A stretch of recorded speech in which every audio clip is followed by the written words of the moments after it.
Akune timbang. Sing tunggal cendheke Kur awake dhewe kuwi. Mbok Merta karo Mbok Jaya Karo Mbah Parto. Lanang. Lanang Sambung saka Mbah Mangan. Yo marji kuwi cendheng. Sing utawa dhewe. Si Apri ku. Lah iya yo ngaji karo awake dhewe Video.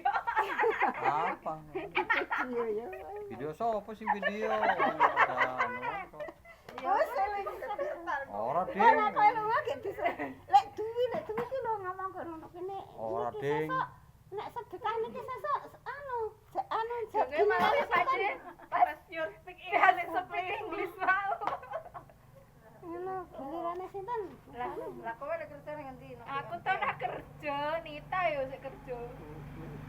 Aku ki goreng cucur. Lah iki si Apri ta iki. Iya lah sapa tambah Nita. Iya, goreng cucur. Kaya Nita ki to. Nita ki awak Kenal perawatan. Bintang film. Kaya artis. Ya wis semek. Yo semen. Tugas cendheng Dede watak padahal kaya aku tugas cendheng iki. Tugas kok ngono, kuwi kok ngono. Iki kok ngene lek. Biyen paling cantik sapa ki? Rene. Kembange. Apa tadi? Paling cantik Sing sapa? paling elek aku dhewe. Tetep istrinya dong. Kowe iki dok rungokno ta. Aku ki elek dhewe, rekoso dhewe, diusuk-usuke dhewe, nggo tulang punggung dhewe. Ah, ndembu. Iki dinong-nong. Iya cah, iki dinong-nong, iki dinong-nong. Mbayu mbokne Sutar, kae kan anak pembuara, kalau bapak apa-apa kono malah cah. Aku tek nelek dhewe lemu gurung ireng. Gawene gur tulang punggung. Untung pedokan dewasa berarti. Aku yo nemu ning dalan kok.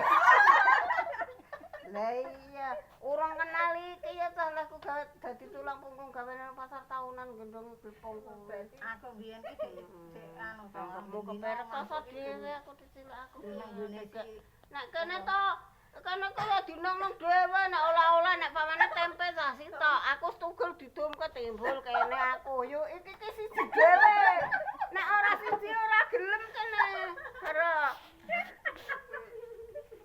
Jenenge piye? Kene saiki yo ngalah nek duwe tempe yo ora. Lah Kene bareng gede ora. gek jare bapak ngono.